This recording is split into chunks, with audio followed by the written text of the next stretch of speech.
Um, and we are live. Welcome to another episode of the Paradigm Shift, episode number 24 to be exact. And I'm super excited today because we're going to talk about leadership. We're going to talk about our favorite auto industry. We're going to talk about so many different things that are important.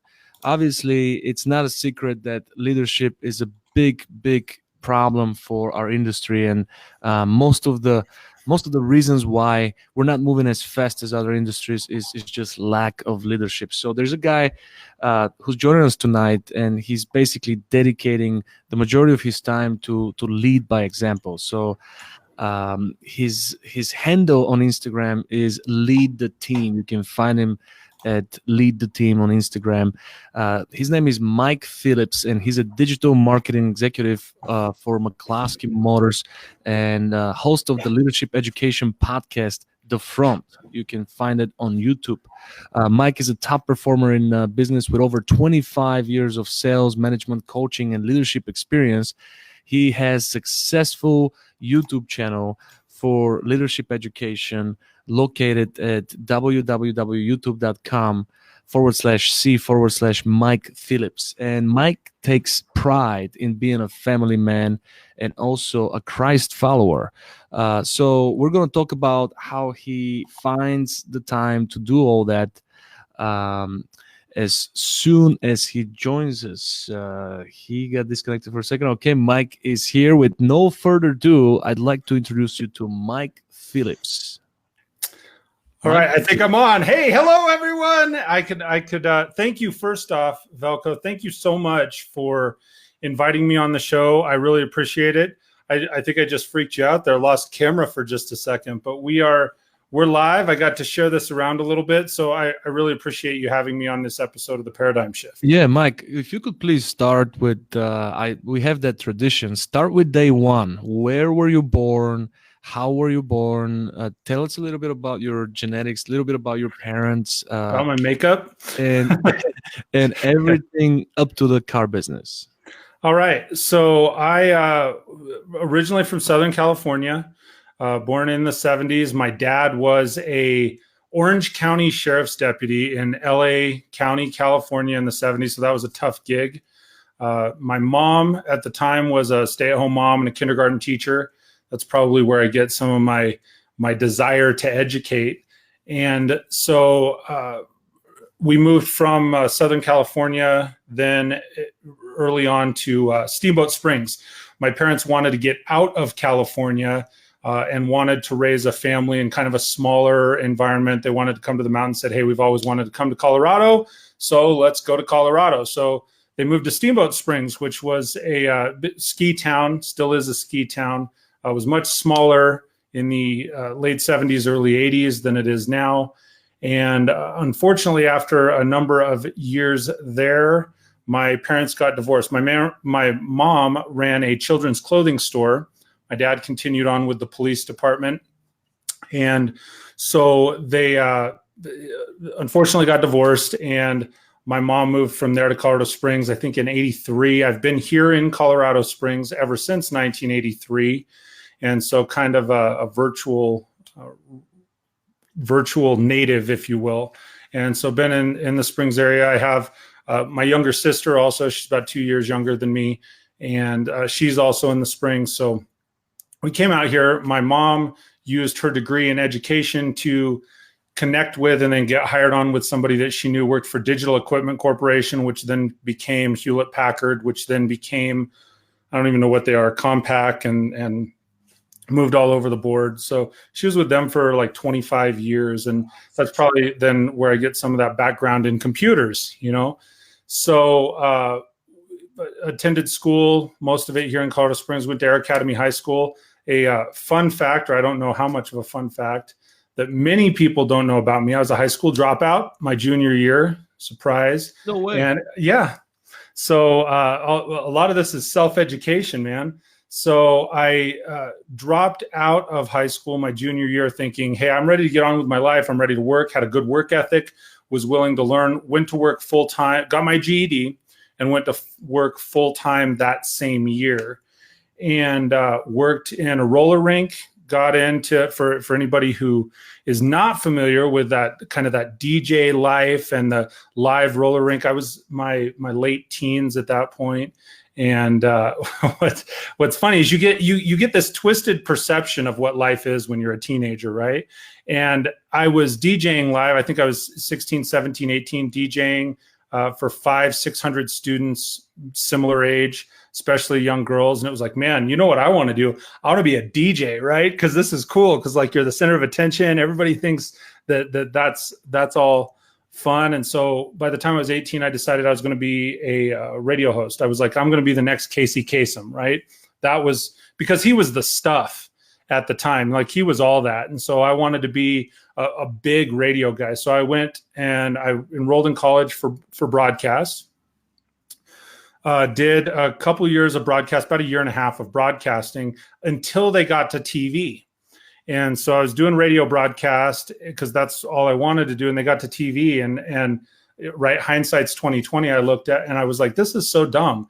I am never going to use TV broadcasting. Why would I ever need TV broadcasting? Right. So I dropped out of college, said, I'm not going to ever do TV broadcasting. Who knew that YouTube would be a thing later in life. Right. But so I did a little bit of radio broadcasting, ended up being a partner in the roller rink. In the 90s, I established the original set of rules for inline hockey, what became USA Inline. I was a hockey coach for about 20 years of my life. Some of that overlapped from age 16 to about 35. I coached inline and ice hockey and was a developer. I want to say we were working on the rule set like in 1994, 95. Hey, Chelsea, how are you? Douglas, I saw him too. Sorry to get sidetracked, man, but I always got to say hi to the people, right? The peeps. I love it when people are watching, man. It's so fun. So anyway, we were helping to develop the original set of inline hockey rules in the mid 90s for roller skating rinks. And so then I became a partner in the roller rink, met originally my wife had my oldest son. Unfortunately, then in 2003, my wife and I split. A couple of years later, I met my current wife, or a year and a half later, I guess. And we have 2 more kids. So kind of fast forward, that's right about it, Velko, up to the car business. I mean, I can expand on my family and my family unit and that kind of stuff. Because most people don't know, like my oldest son is 18. He just went out to college and everyone assumes my wife is his mom. Like she's plugged in, right? She's been his mom since we were like 2.5, 3 years old. And so that's everyone's like, you're kidding me. She's not, I mean, she goes to the football game. She's in the booster club. She brings the donut. She does all the stuff. And then we have a middle son who will be 13 this year. He's a competitive gymnast. He practices at the Olympic Training Center here in Colorado Springs. And I have a daughter who's 7 years old, who's also a competitive gymnast. So I know how you feel there. My daughter is going to be 8. Yeah. She's also a competitive gymnast. That's a great sport. It's phenomenal. And everything they got going on in gymnastics right now, man, that you want to talk about, there's 2 sides to look at. A lack of leadership at the top in gymnastics. I'm sorry, I'm getting off track, right? But the lack of leadership at the top of like USA Gymnastics, which I think they're correcting, but the amount of leadership of people that are coming up, people like Simone Biles that are speaking their mind, they're leading by example. Yeah, they killed it on the last Olympics, right? What's that? They killed it on the last Olympics, right? Absolutely. I think they will on the next one too. So that leads me kind of in a nutshell for everybody that wants to know about the Mike Phillips adventure. I need to share this on my personal page too. That's kind of everything. We moved California to Colorado, worked in the roller rink, and then fast forward, got right to the end of my roller rink days and my broadcasting days. I was thinking we should do an intro for you, like, ladies and gentlemen, welcome to the Paradigm Shift with Velko. However you say his last name, Tuhchiev. Is that right? How do you say your last name specifically? It's like two, Chi, like Chicago, and then F. Tuhchiev. I always just call you Velko, man. Yeah, just call me. I'm like Seal and Sting and Madonna. Who's that? That's Velko. He just needs one name. He is the man of one name. The man of one name. That's it. My last name is hard to pronounce even for me.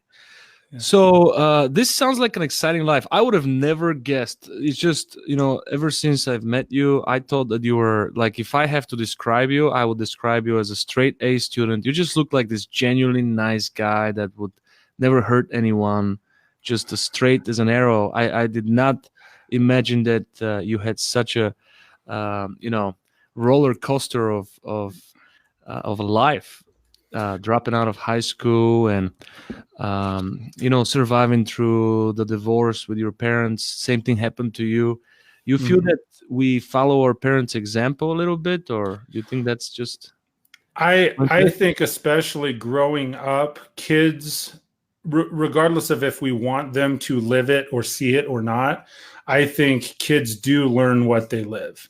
I mean, for me, both of my parents, like my dad was, and I'm speaking very frankly, my dad passed in 2012. My dad, as a dad growing up, was he wasn't a really good dad, but man, he was an amazing papa, right? He was a great grandpa. Like he learned, and it's one of those. Like he was never like a terrible person to my mom. My mom was never a terrible person back. It didn't work out, and they moved on.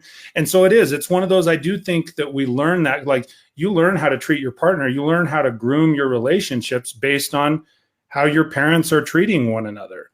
And so, yeah, whether we want them to or not, it's, just like, and we'll get to this later, I'm sure, but just like employees watching management in a dealership, that's your kids are always watching, man. Yeah, the dealership employees are always watching. Analogy, and we're gonna get into that because it's the same thing. And my theory is that when kids are growing up, the first 7 years their brains are not developed yet. So literally what they see is their first perception of life, and when they see the relationship between mom and dad, that's what a woman acts like, and that's what a man acts like, and they take on that motto, and that's what they motto in their own relationship. And that's what happened to me. I separated with the mother of my child, and went through a roller coaster of emotions and searching for the wrong things and having the wrong intentions. So it definitely works like that. And then after 7 years, after we turn 8, we go to school, and we're now forced to learn new things. It's not up to us. So we're in controlled environment where if we don't do specific things, we're being disciplined, right? So there's consequences. So during those times, we end up gaining the most in life, because we learn the most critical skills: how to write, how to read, how to learn. So after that, there's another disconnect. After 18, if we don't go to college, or if we drop out of high school, then we're responsible for learning, because nobody's forcing us to learn. So we got to make it our personal choice to force learning. And I don't think, if we blame our parents, we can gain anything, because they had a lot less information. They did everything they could with the information they had. And all the information our parents had came from their parents' libraries, which is now buildings for the taggers and the skaters, and homeless people go there. I've heard of those. Homeless people go to the bathroom there. Nobody else goes to the library. Right. They learned from the culture surrounding them, from the libraries, and from information was the most valuable thing back then. So right now we have a lot more information. We have no excuse not to follow our parents' footsteps, and I see that you're doing it. You're breaking the chain. You're breaking that curse. I'm hoping to break that particular curse. You were talking about learning in school, and the thing I think is interesting about learning, there's two or three ways that we learn. And I'm not a psychologist. I'm not a learning expert by any means, but I do think people learn by what they're engaged with. They learn what they live, right? My mom always used to say that when we were growing up: you learn what you live. You learn what you live. Whatever you're watching, whatever you're experiencing. The careful part, you go back to, like you said, Velko, back to up to 7 years old or 8 years old. Right now, a lot of what our our children are learning is based on what someone else is putting out on YouTube, on Facebook, so Yeah. we have to make sure it's good information and we're curating it and we're paying attention to what they're doing. Second way that we learn is, like you said, we're forced to learn. And the problem is when we're forced to learn, you're put into a school environment, there's not always a guarantee that the people there are good teachers. They may have been good teachers years ago, but are they good teachers right now? And that was, for me, and I have a lot of great teachers and mentors in my life. For me, like coming up through high school, one of the struggles, I was like, look, I got a good work ethic. I'm ready to go to work. I'm ready to quit. The looking back on it, and I wouldn't say I regret it, because my life would be different had I not done it the way that I've done it. But there was nobody that got in the way and said, hey man, slow down. Yeah. Maybe you shouldn't quit school. It was just like, okay, hey, I was the next kid. This kid's a statistic. And so I could have been a statistic, divorced parents, single mom. I was working by, age 14. There were times that, hey, Jesus, how are you, man? It's good to see you, brother. Appreciate you tuning in. So, you learn in that environment. The part that's hard is, do you have a good teacher? And at a young age, we don't get the option to determine if we have a good teacher or not, right? And then, certainly we learned the people that take the reins, we learn on our own. We go find the information, and then we have to curate the information on our own, like you were saying, as we get older. Sorry to get off track, man. This is going to be like a 2-hour episode, brother. Yeah, don't worry. We got time. So, how do we transition this? You said that it's very similar the way we learn, and we can use the same analogy as the family, the home, and the dealership. I know that one of your main missions is to lead the team by example. Absolutely. And I also know that you're a man of Christ. I know you're a believer. Absolutely. How do you manage both things? How do you live God's way in an industry that doesn't have the best reputation? How do you stay ethical? And how do you end up leading in such a way so you're also inspiring people to be 100% ethical and to be integral and not to be in the gray area? Right.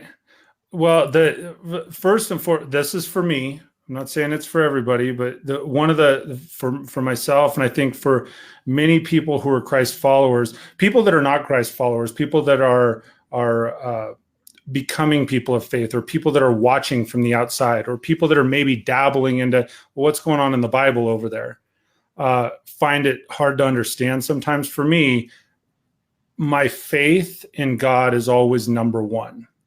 My wife, my family, everyone else, all of my relationships, those people that I want to give to, that's number two. Number three, then, is certainly the other associates and connections. You said, how do I bring that into the car business? And see, people don't understand that. When we're in a human society, a lot of people think, well, how can you, if they're not a Christ follower, they say, well, how do you put somebody above your wife or above your family? Like, my family's number one. Yeah, you know how to make them feel like their number one is to make them number two to God. And that can seem really twisted, right? I've had people say, well, that just doesn't sit right. That's fine. It doesn't have to sit right to you. That's how I truly believe deep in my soul, is by making him number one, it allows me to put everyone else in a position that they are able to feel that same way and feel the faith. So tying that into the car business. Well, the best analogy, sorry to... Yeah, no, please. The best analogy for that, because a lot of people have hard time understanding that concept, is, when I first had my child, before when I flew, I never paid attention to what the stewardess says. I put my headphones on. Right. I don't, if she's good looking, maybe I'll pay attention, but otherwise I wouldn't. So when I had my daughter and we're flying to California, she was a baby, and they're saying, if emergency happens, you got to put the mask first and then give it to the person next to you. And I couldn't understand that. I was like, no way. No matter what you're saying, I'm putting that mask to my daughter first, and I'm going to hold my breath until I figure it out. Or I'll grab somebody and be like, hey, I'm dying, but you saved my daughter, right? So that's why you put God first, because if we're not saved, God heals us, so Hmm. we can heal others. And Absolutely. if we're It, not healed completely, we're not able to heal others. So we're not able to be the best father, the best husband, the best friend, unless we're 100% certain and clear on who we are. And so many. Actually, Craig Lockard with Automax, he had they were running great guy. yeah, absolutely fantastic. Um, they were running a class and said, "Hey, come check out this class." And this was like 6 months out, after about 6 months of unemployment. So I went to the dealership I'm at now and took the sales training class, um, trying to get hired as a salesperson. I don't know if you're familiar with how Craig's classes work and so forth. So they Yeah. do the class, they teach the basics. And then I went through this interview. The irony is one of the guys that I knew in high school was one of the managers there. And he told me this later. He was the GSM. And he goes, man, he goes, you talk too much. He goes, we almost didn't hire you because you wouldn't shut up. And I'm like, well, good for you. You did. Right. But I interviewed with like 4 or 5 managers there, got on, started in sales, and then went through internet, went through finance. I was the GSM at our store for 5 years. And now then I moved over and I sit in the middle of our BDC. I do all the digital marketing, BDC, and I have one internet person that works directly for me. So our BDC, the way we're structured, our BDC will toss, if they can't set an appointment, that directly to an internet person. So then he can answer questions and get the appointment set. And if they can set them, we set them. We have 2 showrooms, so they set them and they have them come in and ask for managers, like a more traditional store and so forth. So that's kind of our layout now. That's 15 and a half years in a 2-minute period. Well, let's talk about leadership. Okay. Tell me a little bit about Lead the Team. What is that all about? So I'd gotten into the car business in 2004, like I said, and I was selling, I was doing well. And our owner, Joe McCloskey, had spent a lot of time teaching and coaching me. I went to a Tony Robbins event in 2006. I want to say maybe 2007. I have the thing around here somewhere. But I went to a Tony Robbins event and they were talking a lot about motivation and leadership and how to move forward. And I was like, man, that guy, like he lights, I don't know if you've ever been to a Tony Robbins event, but he lights the stage just on fire. Like it was awesome. It was Unleash the Power Within. Mm-hmm. And so I was all fired up about that. And what's that? Go into a beautiful state. Yeah. So what I started doing, because I was in my infancy of management by that time. I'd been in the car business for 3 years, just about 3 years. And so I was just grasping at every kind of growth and knowledge for management and leadership of the car business. And one of the things I found, like I had one vertical in Joe McCloskey, who was our owner, but just like anything, he has one way and one perspective of what he does, And so as I was going outside and I was looking for other opportunities to learn in the car business at that time for leadership and management specifically, in my opinion, anyone else that's watching could hate me for this, but I didn't find that there were a lot of good ones. There just wasn't. There was not a lot of it. It was like passing it down from your parents, right? You had you had that past generation of car people that were teaching what they had learned from the car people before them, that were teaching from. So some of the stuff that we were getting handed down in the early and mid 2000s was still some way that someone was operating in the late 70s. And it's like, that's right. It doesn't always work that way. Some of it does work.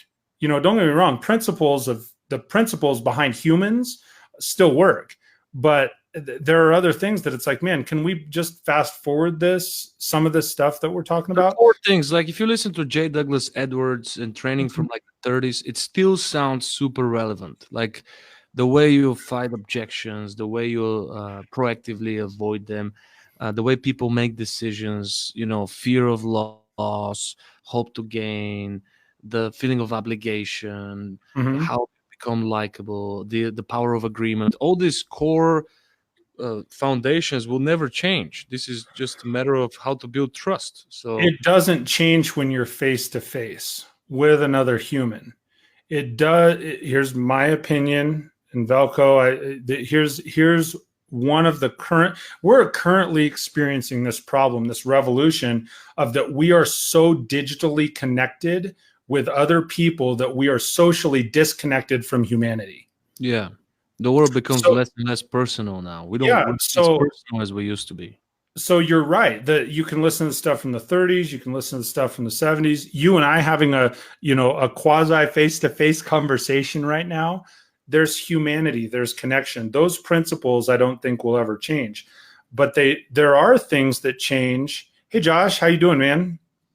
There are things. Thank you guys again for tuning in. That's just force of habit. Sorry, Velko, jump in and cut me off. Don't worry. There are yeah, I know, right?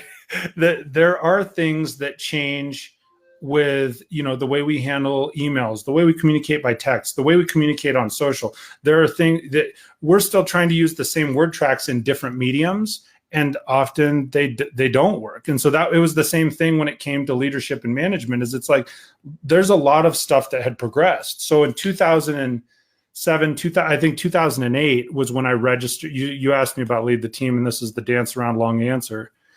But I started that to try and be a person that could help coach others on leadership based on what I knew. Not saying that what I knew was right, but based on the principles that I learned that I knew had worked for me. And so I started that. I started as a website. I did a podcast from 2010 to 2012, primarily on motivation. That was my first podcast. It was called Reignition.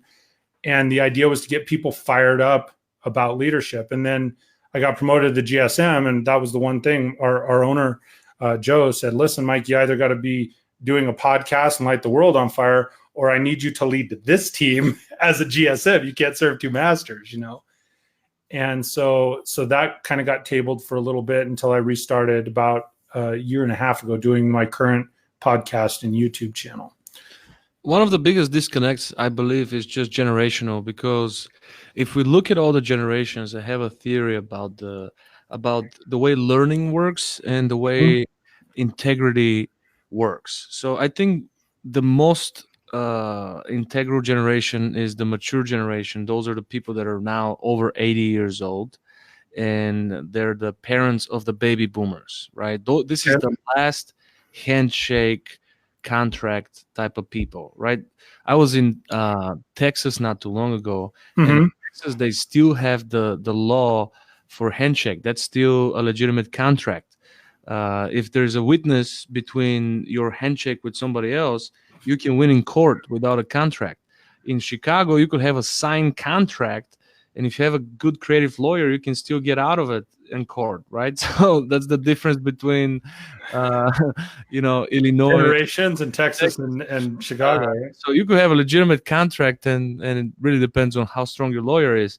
But the whole point is this generation of the mature generation, like I call them, they used to do everything based on handshake. So if you don't follow up on your word, which is the definition of integrity, if you don't do what you said you will, you get claimed as a coward. And that's the worst thing back then. And they didn't have internet, but they were really strongly involved in the community. So that was the word of mouth was the best advertisement and the worst advertisement. So their kids, the baby boomers, they kind of ruined it for everybody else. They kind of started destroying the family values because of the, at this point, everybody was chasing the American dream. So women in the 70s were working full-time jobs, and, the mom chases money, the dad chases money. Thanksgiving dinner, everybody is on her. Did you pick up the staffing? That's not the right turkey. I told you to get this one. So their kids, the Generation X, they saw their parents just chasing the carrot, and they were so lucky because half of their life was in the analog era and half of the life was in the digital era. So they connected both things. They were like, oh, we can do that now using technology. They were the first generation to kind of like click and be like, oh, let's make some easy money. But that's when the family values started to get destroyed, and those people increased the divorce ratio, right? So they saw their parents fighting, so they divorced a little bit easier than the baby boomers. The baby boomers were still fixing things in their Sure. marriage. So the Generation X started to experiment with divorce. It became more acceptable. It got to 20-30%. And now their kids are also divorcing like crazy. It's like over 50-60% now, the millennials, right? Hmm. And there's no family values, period. I mean, not every family is like that, but a lot of people don't have those family values, so the integrity is low, the accountability is low, and a lot of the generations, they just doom the following generation. So you get to the store and you hear some people that are from like baby boomers era or the Generation Hmm. X, people in the mid 40s, late early 50s, and they completely destroy the millennials, and they say, well, these guys are no good, they're not motivated, and I have different observation. I think millennials are super hardworking, and they're very, very smart and creative. They just have a different motivation than us, Absolutely. and they have a different carrot. So the what May I I try, on this?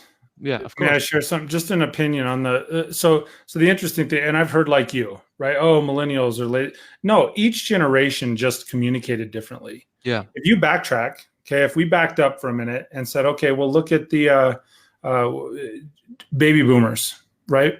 The baby boomer generation went through the 70s. They were all a bunch of hippies that didn't work and they were lazy. Well, they came out okay, right? Right? Generation X. They had Oh, three they were jobs, right. you Yeah. know. Generation X, they're like, oh my gosh, all these guys, they're doing drugs and listen to metal music and this and that. We went through that in the 80s and 90s. Mhm. I think you and I are both Generation X. We're going to turn out okay. Millennials will turn out okay. The thing is that we all communicate differently. And just think about this when we're talking about communication. You want to make a millennial's day. For anybody who's watching, I can tell you how to absolutely change a millennial's whole perspective of you. Hey, Christopher, you can change a whole millennial's perspective. Send them a handwritten note. Send them a handwritten thank you card. You know why? It's the first generation that doesn't get mail. All they get in the mail is advertisements, and potentially they get bills if their bills aren't paid digitally. They have Right? the same reaction as if you remember getting your first email. That's the Yeah. same reaction if you send them a handwritten birthday card. Because I used to walk 2 miles to go to a computer that has internet access, dial up, just to check my email. It was Right. so exciting, and like it doesn't matter who sends it to you. You're like, oh, I got a new Oh, email. I got you've got I used mail. to write like random people just sending emails because it was so cool to receive emails. And now it's not cool anymore. Our No, now inboxes are inundated, right? You don't have time to get back to anybody. Millennials inboxes and text, and so that's one of the things in the car business is it's like we're coming, oh my gosh, we're looking as Generation X. No, no, no. Text is the best way to get a hold of anybody. Well, millennials are getting 1,000 my son can send texts like Superman, right? Like fingers on fire. But I will tell you, and it's like I can text my son, and he's a great kid, by the way. I text either one of my sons, and it may take 6 hours overnight to get a response back, and then it's a one-word response, okay, right? But if I send him a letter, because they text with everybody, so they literally have like 30 texts.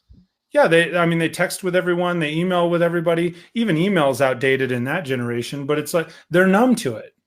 Right? Just like we were numb to getting all the junk mail in the 80s and 90s, they're numb to getting all the text junk and the email junk. You want to change their day, man. Yeah, it's going to take 2 days to get to them. But when your card shows up with business cards in it, they're going to be like, I've got mail. Right? It's a whole different. And I know that you could look, or some people may look and go, well, that's a really silly perspective. But I'm telling you, it's the first generation that does not get. Absolutely. They get bills in the mail, so they never got anything positive in the mail like we used to do it. Right. Or they get advertisements. They may not even get bills because they're signed up for them online, Velko. That's right. That's right. They go green. Sure. They're like, they don't even show up to the bank. Their bank's online. Their money's not even real. yeah. They never touch their money. We used to like the sound of the way the paper makes, right? So here's my opinion on modern leadership, and that's what I try to do when I go to dealers. Because every time when I go to dealer, they hire a new person, they let old Frank to lead that new person, and then I go back and I check with them after a week. The new person had learned nothing good. He's No, been they're wore out. he's been Frank's funky all week, parking his car and just getting his balls busted. So that conversation is very negative. When I ask Frank for feedback, hey, how is that 22-year-old doing? Frank would tell me, and I'm just using the name Frank. There's no real Frank, but Frank would tell me, this guy is no good. He can't make phone calls. He can't talk to people face to face. He's afraid to do all that. And then on the flip side, I asked Frank, hey, dude, you've been in the business for 20 years. Can you go and do a Facebook Live outside and just talk a little bit about the organization and talk a little bit about the new 3 features on the new model, the 2020 model that you have? What's different between this one and the 2019? Just share it with the audience of the store. And they freak out. They're like, if you make me do this, I quit right now. They go Yeah, to the owner, they complain. So my strategy is, why don't we learn from each other? Why don't we just break the wall and make a bridge?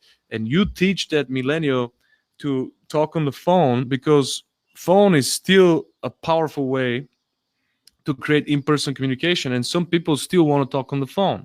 absolutely. And why don't you, millennial, teach that guy to be comfortable with that stupid thing, with that stupid piece of plastic that everybody is freaking out and super afraid of, right? They're more afraid of this plastic piece of thing Mhm. than anything else. So just the bridge, connecting the bridge, to me, is the definition of modern leadership. Well, modern leadership, part of the disconnect is, why did they put the millennial with Frank or Fred or Wilma or whoever? Why did they put him with him anyway? That's the Right? way it's been done. There's no training at the dealerships. Well, because that person, the person you're pairing the new millennial up with, they have time because they're only selling 5 cars anyway. Oh, put them with them. Let them train them. No, that's a leader's job, right? A progressive leader. If it's me, if it's somebody in one of our stores, and I know there's a lot of other really good stores out there, that if they hire a new person, the first thing we do, I keep saying it's not a grandstand or whatnot. I just know what we do, so I know it well. We walk the new person. It doesn't matter if they're a millennial, a Generation X, or a baby boomer. Doesn't matter. Whoever that human is, man, woman, whatever. We walk them personally as a leader through every one of our facilities and introduce them face to face. Once they're introduced, so that they feel welcome, they know, okay, look, if my pay is not right, I We know who to lost go to. Mike. You lost me? I'm sure he's coming back soon. Did you lose me? We're going to wait for him to show up. In the meantime, we're just going to continue on with the topic. So, disconnection in communication is the biggest problem in modern leadership.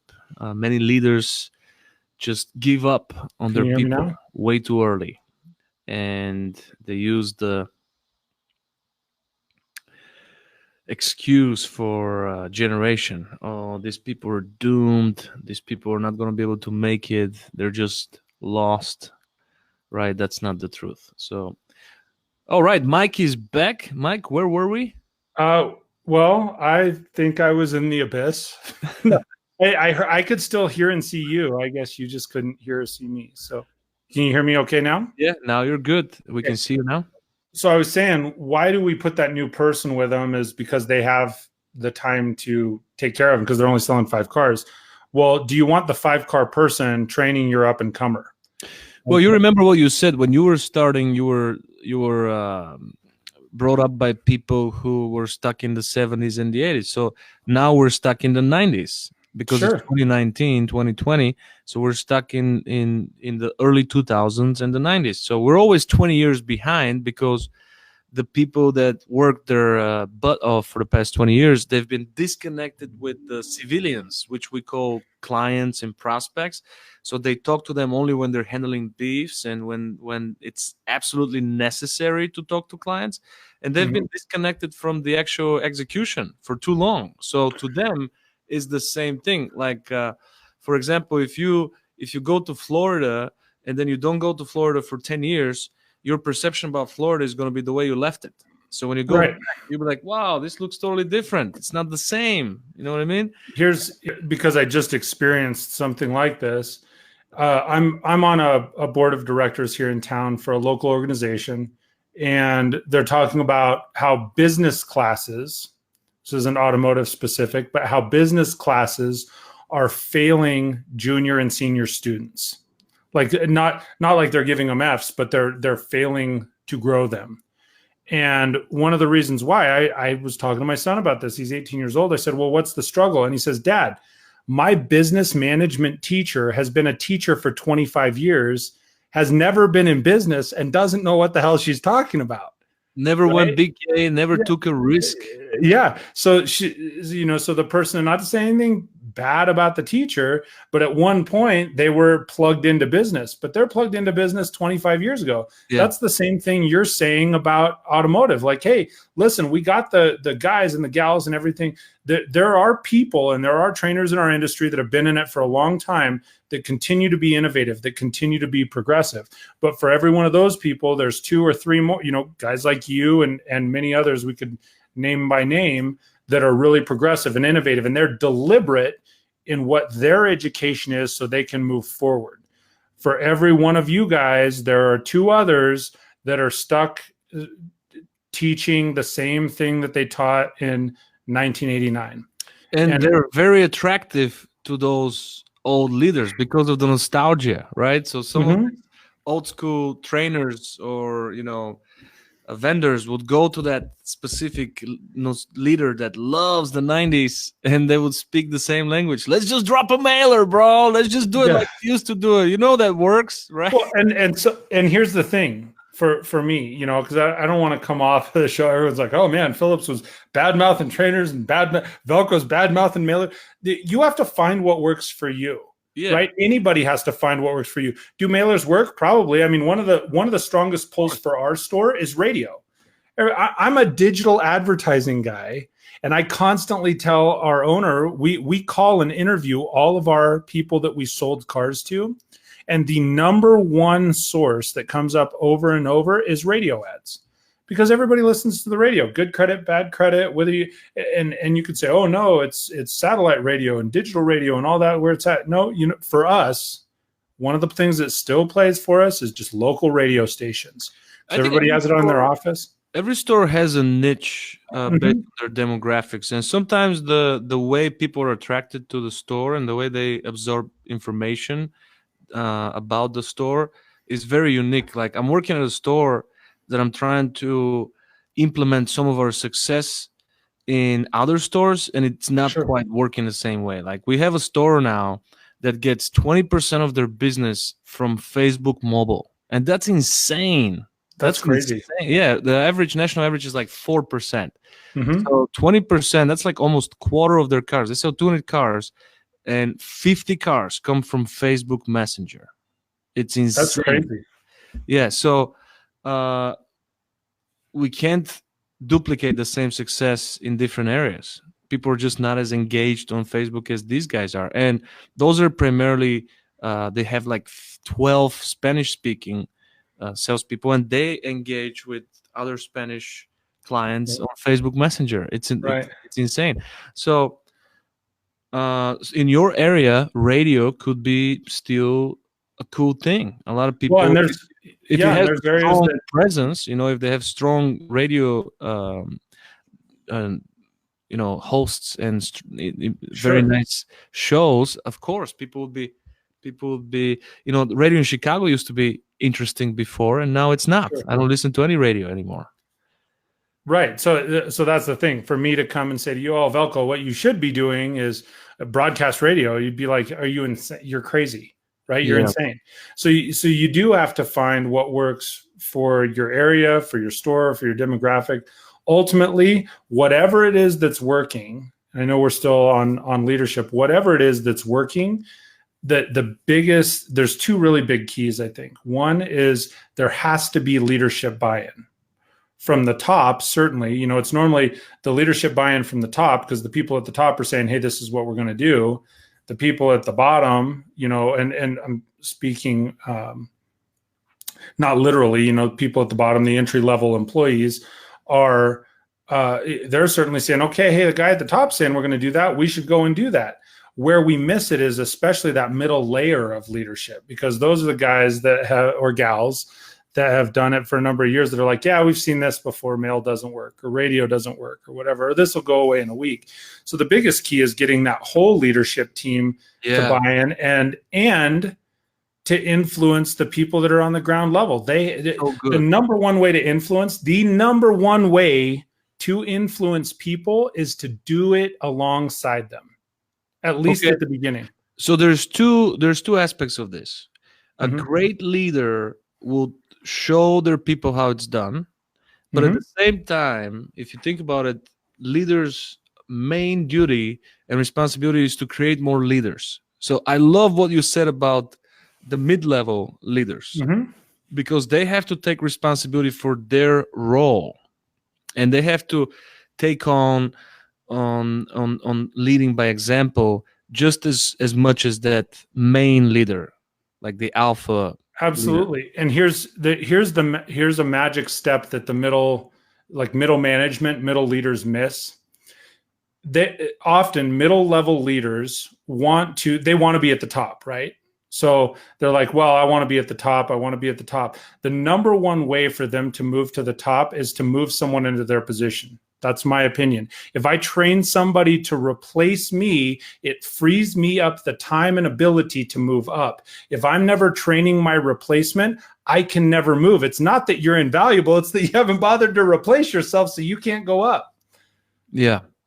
So this is the problem with insecurities with some of those folks, because instead of having momentum and growth in their mind, they have scarcity, that maybe somebody would say, well, your trainee became better than you, so why do we need you, right? So that means we need to pour in, and we need to give a lot more than what's expected from us, and become irreplaceable in a way while we're training people to replace us. Well, while we're training people to replace us, there's another missing element there. We stop training ourselves.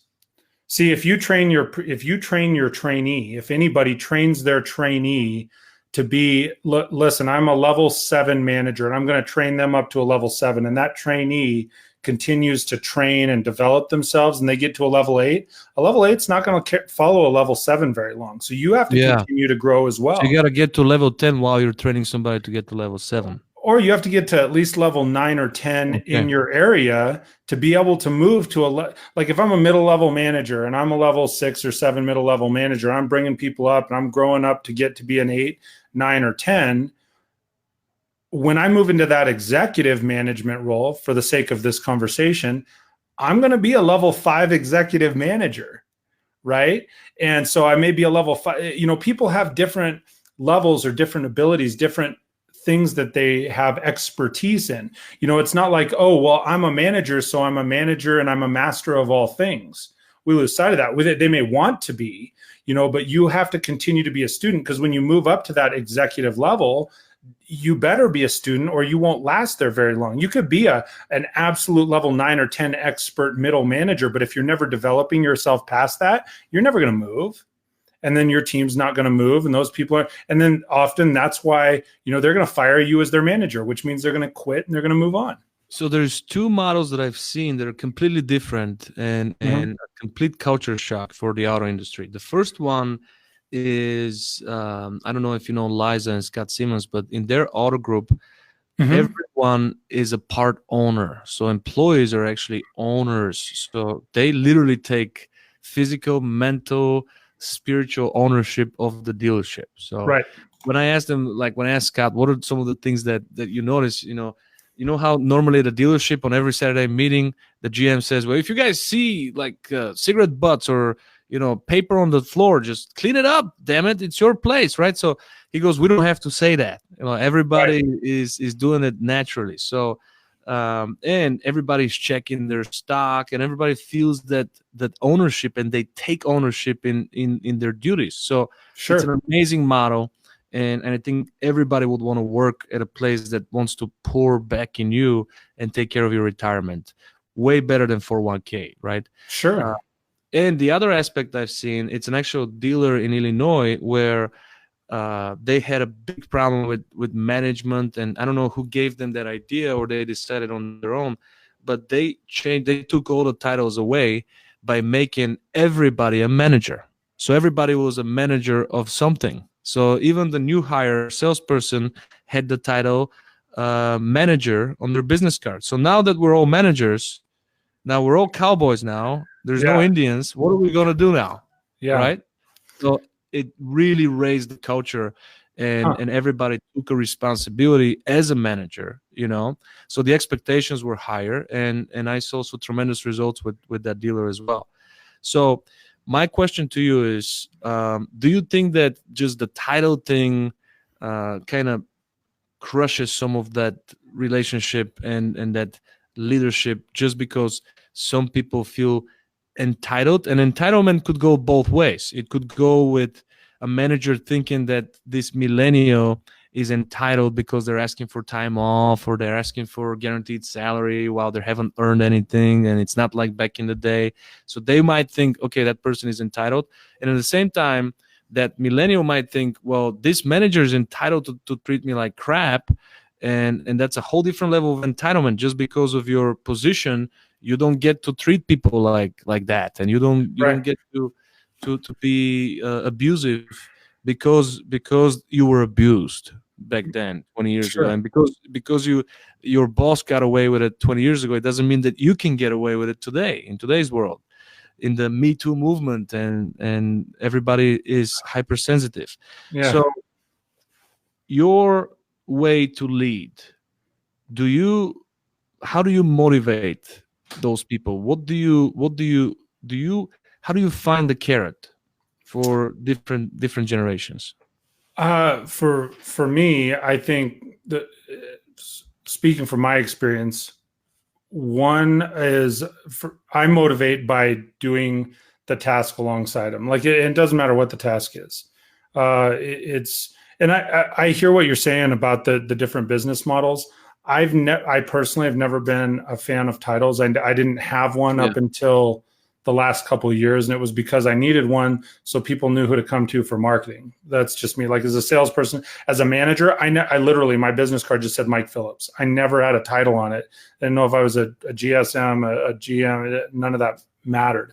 I think, a lot of times there's a difference. Manager is a title that can be given by another manager or owner. Leader is not a title that's given by a manager or an owner. A leader is a title that is given by the people that work for you.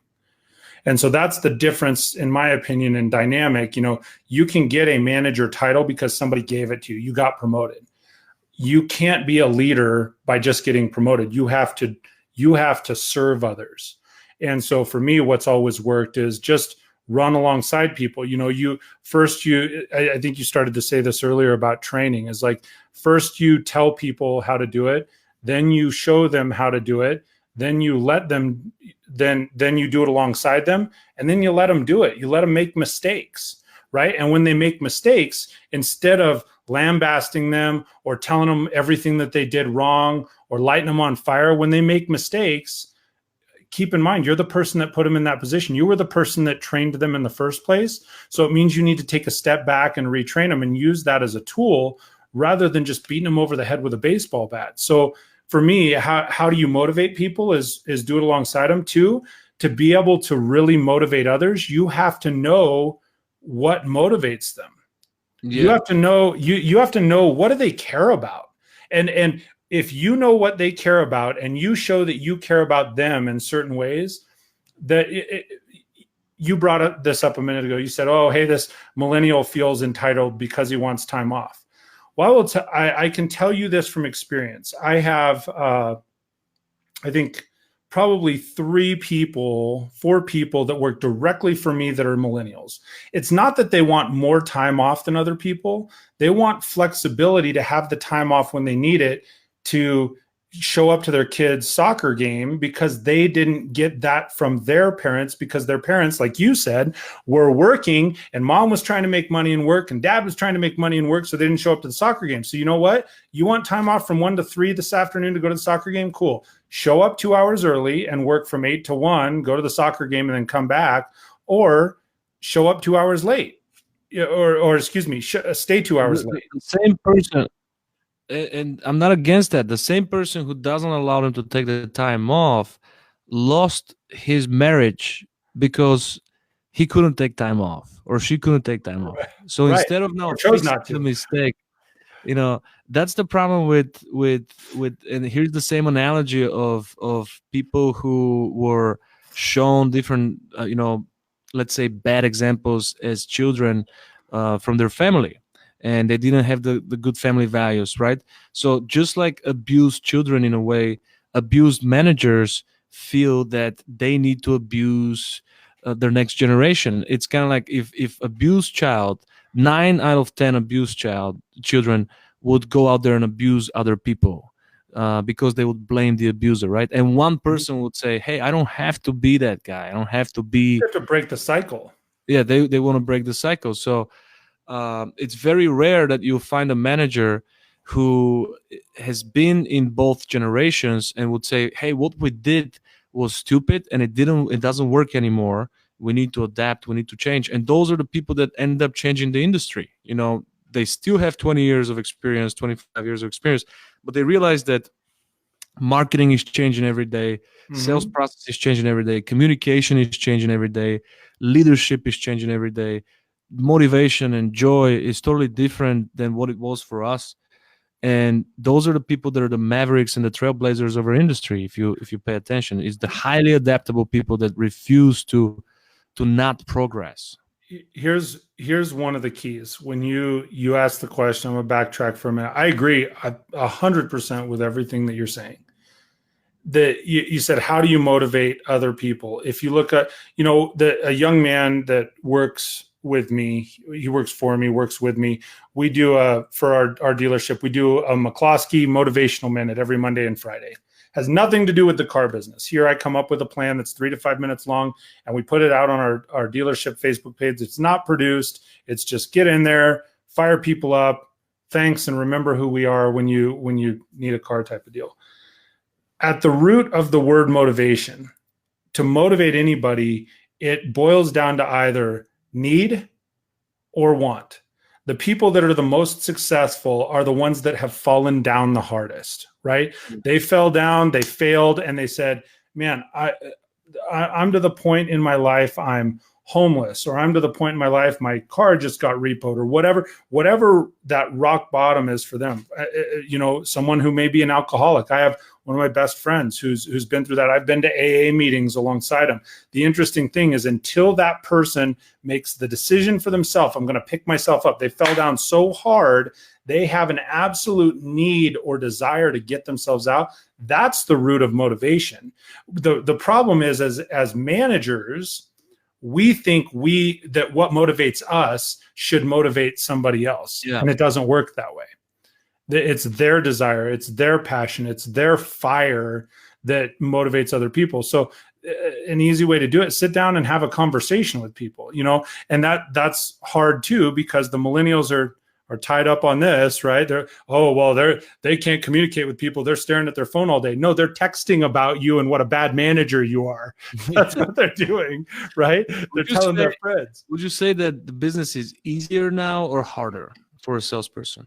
It's different.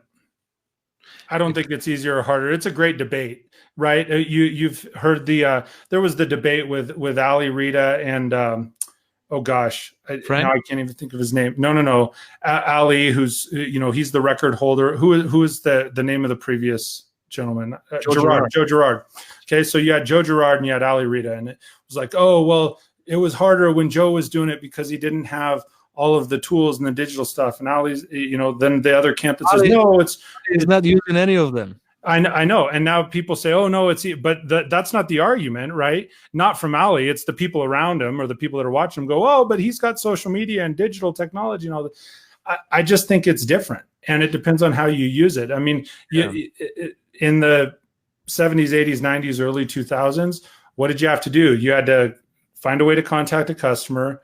You had to make yourself a valuable resource so that the customer would connect with you, right? Listen, like, trust, and then that they would ultimately buy from you. It's the same thing now. Now you just have to find a customer differently. It's a different method. Hey, I'm going to do Facebook Messenger if that works for 20% of my customers, or Craigslist, or any of those, radio, TV, mail, whatever the medium is. You still have to find a customer. You still have to connect with them on a level that they trust you. Choose the right words, choose the right body language, choose the right communication tool. And then once you've connected with them and shown that, hey, I'm a valuable resource, they're going to buy from you. I know that could seem like a cop-out answer. I was selling in 2004, so it was after the 80s and 90s, but certainly before the revolution that we're experiencing now. It's definitely important. And what I would say is that it used to be the most important thing. It used to be 80% of the game back in the day, like in the negotiation age, in the 90s, the 80s, the 90s, early 2000s, before the internet becomes such a huge factor in the business. People needed to go in the beginning of the funnel when they have their first thought about buying a new car.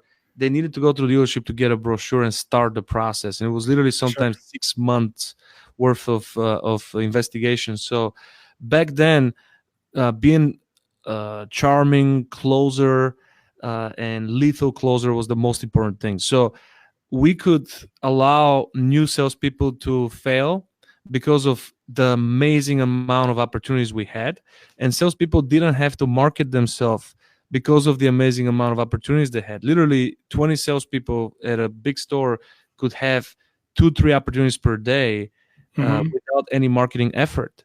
So there was a lot of salespeople that survived on fresh ups all of their career, right? And they don't want to go back to they don't want to go to a place where they have to be a marketer, or even a good human being, somebody who is strong in the community, and someone who can connect with people on a human level. So now we need to be great marketers. We need to be good people. We need to be trustworthy, because people can check us out, right? So they want to see the human side. They want to see how authentic we are. And finally, we need to be salespeople. So I'm not minimizing the negotiation skills, the closing skills, the qualification skills, but they're just 1/3 of the face of the modern salesperson. And a lot of managers that didn't have to be marketers, because when I started selling cars, I didn't market myself because it was too expensive. One page in the newspaper. I'm going to take out a liner ad. I'm going to. Yeah, it was ridiculous. Like inch by inch in the newspapers, like $400 or $500 a month. So that's not. It wasn't feasible, to have big page in the newspaper or a big billboard.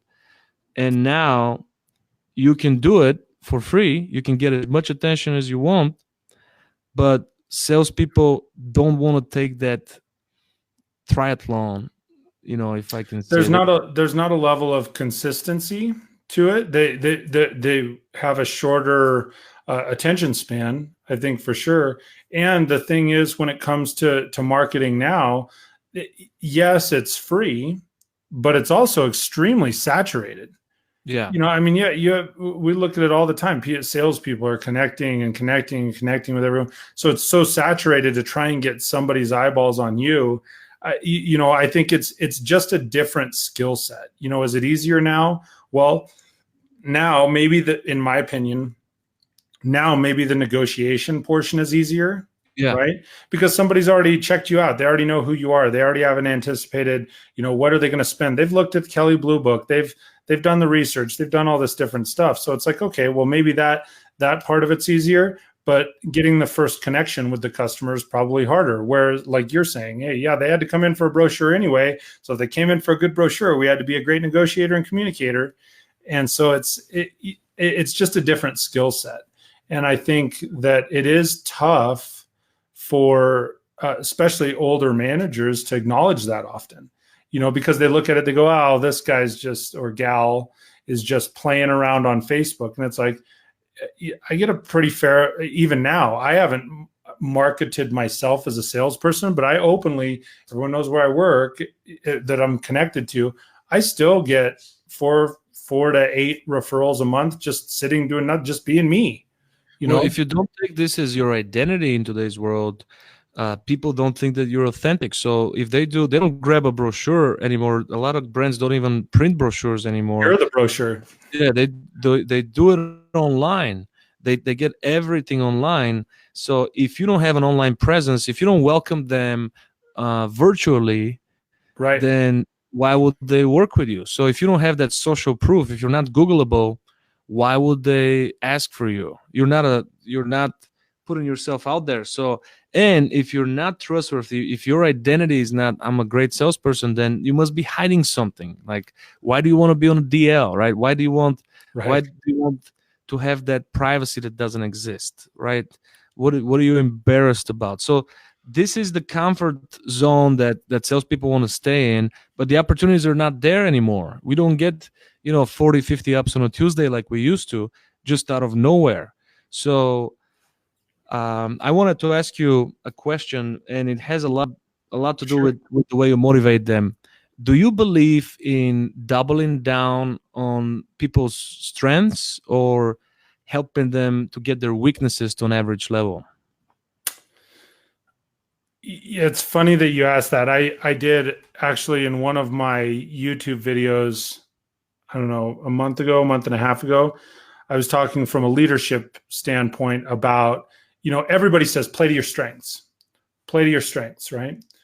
As a leader, I think you need to develop your weaknesses as well, because you need to know what to look for someone to compliment you. So when it comes to your staff, I think it's similar. I think that you should really play to people's strengths, because there are things that people are good at. Secondary, I think you should spend some time developing their weaknesses, because they need to know what other people are going through. And if they admittedly know, like, hey, I'm not good at this, but Bill over there is, or Sally is really good at this other thing, maybe I can hook up with them. And that's one of the things that I don't think we have a lot of in the car business, is there's not a lot of joint collaboration on sales floors. It's still a single person sport, so to speak. It's very little strategy, right? Every sports team, they have a team meeting. The coach discusses before every play who's going to do this, who's going to do what. And there's very little strategy. All the meetings sound the same. We got to sell some cars. Let's go out there and let's kill it. It's a bunch of nonsense. So, very few leaders are able to truly motivate their team and make them feel like champions, right? There's a lot of psychology involved. The hard part about playing to people's strengths and training their weaknesses is that goes back to being a good leader, is you have to know what their strengths and weaknesses are so you can strategize. Yes. And using that sports team analogy, here's the NFL, right? And whether you love the NFL or hate the NFL, those guys spend 50 hours a week, 60 hours a week running plays, watching film, practicing, running against one another, so that they can get into a game, and at best they're on the sideline for half of it and they're playing half of it. So, okay, I'm going to spend 60 hours a week practicing, so I get 2 hours of game time. In almost every dealership anywhere, anybody that I've talked to, it's the inverse. We spend 2 hours, right? An hour on a Tuesday and an hour on a Thursday training, so that they can have 60 hours of game time. Okay, get out there and get them. Go kill it, right? For the next 60 hours. We should be, that 1 or 2 hours a day that we spend time training. Yes, I think it's relevant. We spend time strategizing, but there has to be continued training throughout the day. If that person's not, working on product knowledge, if they're not working on follow-up and developing their follow-up skills and so forth, that's what we should be doing in the moment as well. And I think that often many people, not everyone, I know a lot of people in my circle or in your circle, a lot of those people cross over. A lot of those people are really good at training, but just as many are not on the outside. But I think we've got it totally, many dealerships have it totally backwards. They go, well, yeah, we're going to spend 2 hours training a week, and they're like, oh yeah, no, Velko, you'll like this. You go into stores, right? That you say, hey, so what's your training schedule like? And they're like, oh, Velko, you'll love it, man. We train an hour a day every day. And you're like, all right, 5 hours of training. The most common answer is we train every Saturday. Yeah. And I say you do it during the Saturday meeting when you tell people don't park your car there, stuck in the trades right. You're not returning your pay verification vouchers. You suck. Those aren't training meetings. It's either mechanics or motivation, right? Yeah. Mechanics or motivation. Training meeting, like, and when I go and I meet with the team, and they look like hungry, desperate children that hasn't had anything to eat in a week. They're like, wow, we never knew that. If I knew that, I would have implemented it 5 years ago. Right? They're so desperate for knowledge. And then their leaders would say, oh, you can't teach an old dog new tricks. There's no way you're gonna. We've been trying to work with those guys. They're no good. They're just stupid. Like so many of them say that. And training is work. Training is work. If you go ask a professional athlete or a coach, they're gonna tell you they call it work ethics. That's the work. It's not filling out the paperwork. It's not the walk around. It's not the test drives. I mean, that's not work. Anybody can do that. Okay, there's nothing physical about what we do. There's a lot of mental stress, but physical stress is not so bad. Okay, on a busy day we'll go 10,000 steps. That's not a big deal. But the real work comes in behind the scenes when you prepare yourself for the game, just like you said. People that have strong work ethic, they don't need somebody to tell them. That's one of the struggles. I hear what you're saying. You're saying, oh, hey, they want to be trained. They want to do stuff. That oftentimes, though, the people that really want it, in my opinion, are the ones they're going after it. They're spending time teaching themselves, learning themselves, growing themselves.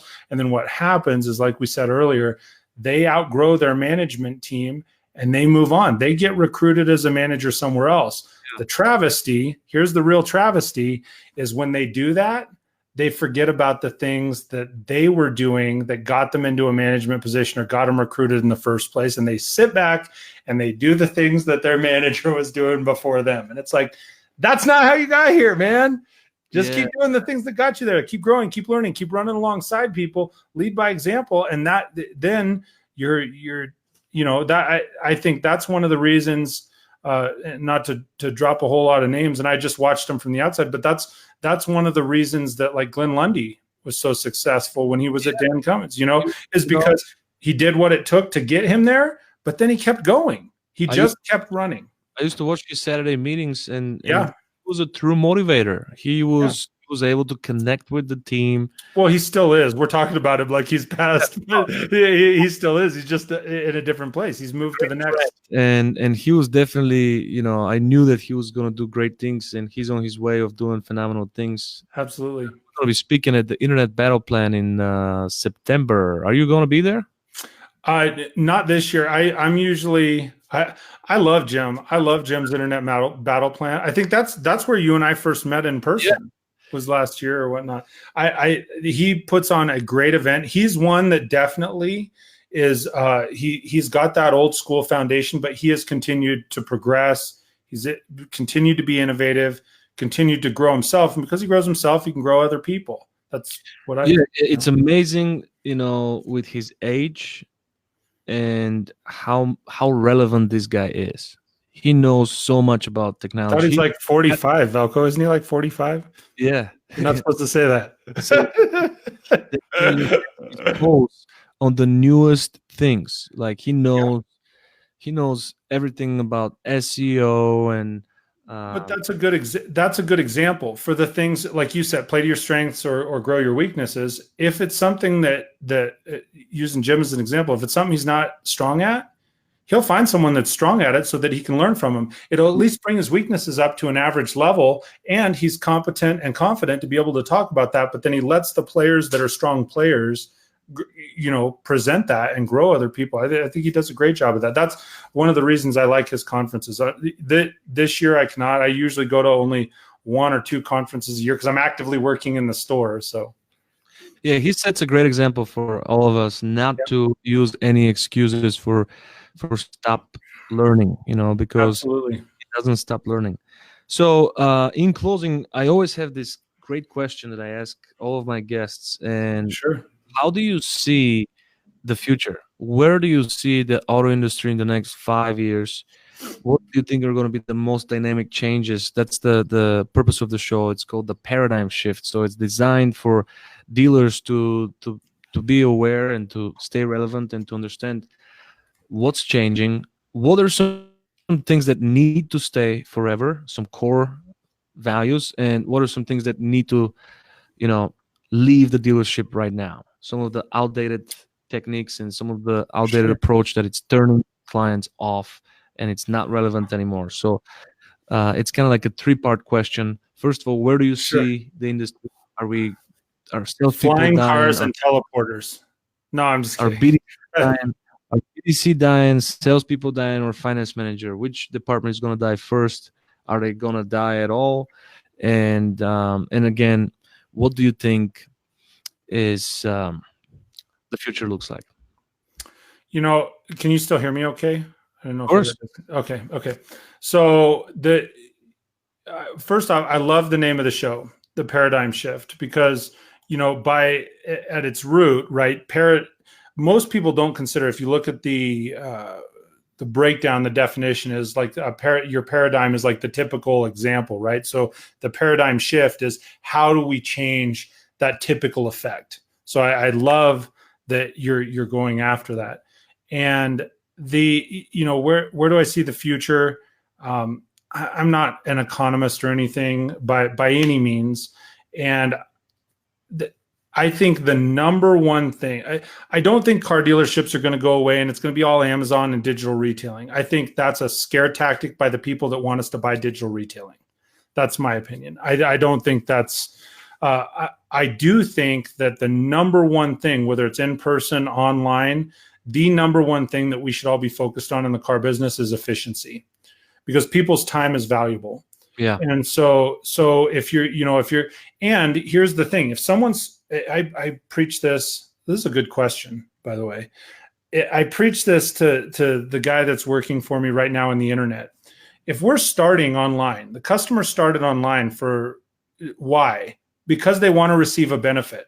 They want it to be more efficient. They want their time to be valuable. So if they started online, and one of the travesties that we do in the car business is the customer starts online. They submit their vehicle inquiry. Maybe they submit their finance information, right? And then they come in, whether it's a BDC rep that handles it or a sales rep, they come in to look at the car they applied online for. And what's the first thing that we do? Hey, welcome to the dealership. My name's Mike. Thanks for stopping by. And we start them over at step one. Well, the customer mentally is already past that point, and we're trying to back them up. And it's like, that's not efficient. That's not caring for their time. So meet the person where they're at. If they're applying online, if they're doing something online, where are they at? Where do they expect to be at when they're coming into your store? And so I think that's the biggest thing, whether it's, is it car vending machines? Everybody talks about Carvana and, oh my gosh, they're going to take over the world. No, there's probably a certain demographic of people that want that. Why? Because they're socially inept anyway, right? And so they're not comfortable engaging with people, or they just don't want to. They don't want to deal with the hassle that they believe is the car business. Yeah. But I think most people, that would be my word, and I know that's a long answer, is whatever, in the next 5 years, efficiency. If you are efficient at your process, people are still going to want some human interaction, I think. And especially, in my opinion, I'm not saying this because I'm a used car guy, I think especially in used cars, it's probably a little different. If you got a new car and you got this new car model and this new car model and this new car model, if the car shows up to your door, you know pretty much what you're getting. But when it comes to used cars, especially, every used car has been treated differently, has different miles on it, has different stains on the inside, has different, ways that that drives and that kind of stuff. So I think that is definitely going to be something that there'll still be some human interaction. I don't think people are going away. Yeah, I think that people will always want to be pampered. So you hit it right on the nail. Efficiency is something that we have to move towards, because for some reason our process still takes 4 hours, like 20 years ago, and part of the problem, part of, in my opinion, at least like where we sit, part of the struggle that we have with the 3-4 hour process there is paperwork involved. There's actual paperwork. There's still DMVs that aren't taking digital paperwork and digital signing. Like you have to fill the stuff out and have to go to the, so that's a very relevant, customers put it back on us as a dealership and they're like, well, you take too long. And it's like, well, we still have to meet the requirements of these other agencies in many situations too. So. No, I agree. I agree with that. It's just maybe we need to get better at building the expectations and educating the buyer on what to expect and just be more proactive than we have, because every minute matters. And the office could go quicker. Some finance managers believe in leaving the client in the waiting room to marinate because they're going to want to leave faster. So everybody has like a different strategy, but great show. I'd love to have you again in a few months. Now, how can people find you? And are you open to mentor young leaders in the industry on how to make the transition? Because it's definitely needed. Absolutely. I mean, that's one of my driving forces, one of my passions. At one point, get a hold of you? So people can get a hold of me. I'm on most every social media platform. My handle is Lead the Team, including on YouTube. You can find me at Lead the Team, or you could go to leadtheteam.tv, and that goes right to my YouTube channel. We can communicate that way. People can always call, if you have questions. I'll have car salespeople that'll get my number off of the website. You can call or text me. It's 719-492-2082. And absolutely open to mentoring people if people have questions. And depending on the extensiveness of it, I do have an hourly rate and such. At the same time, I'm more than happy to spend some time with somebody to help point in a direction. If it's somebody that wants something consistently, then that's a different conversation. But I would love to. Like I said, that lights me up, man. And there's a lot of free leadership training that I have on my YouTube channel. Also, I think I've got 320 videos, primarily on sales and leadership. You have the Christian show about the Bible verse every day. I used to follow that. I do. I did that every day, every work day for a year. I think I have 240 episodes, and that is on. I have a YouTube channel for that. It's called Morning Verses with Mike, and I did that just on a whim because it's something I love, and I wanted to help spread the word of God and share my faith with others. It was a great way to connect. It is one I committed to at least a year. I did it for a year, and that would be a whole different conversation. That's on pause right now. There's still verses left in the book, I'm sure. There's like 34,000 more or something like that. I don't know the total number of verses exactly down to the number. Work, buddy. Don't give up on this. No, absolutely. Take a quick break, but come back. I'm on a break from both of my podcasts because I needed some Mike Phillips time, and I'm still doing video editing and stuff, and I'm learning a lot there. That's something that's fun too. Well, thank you, Mike, for joining us. We're definitely going to see you again soon. It was a pleasure talking to you. Yeah, thank you so much, Velko. Share this content, guys. This was a great conversation. Dougie Fresh, Chris Campbell, Josh Jansky, Zach Martinez, Jesus Alvarez, Chelsea Combs. Thank you so much for joining us, and everybody who was with us. Thank you, and make it a great night. Thank you.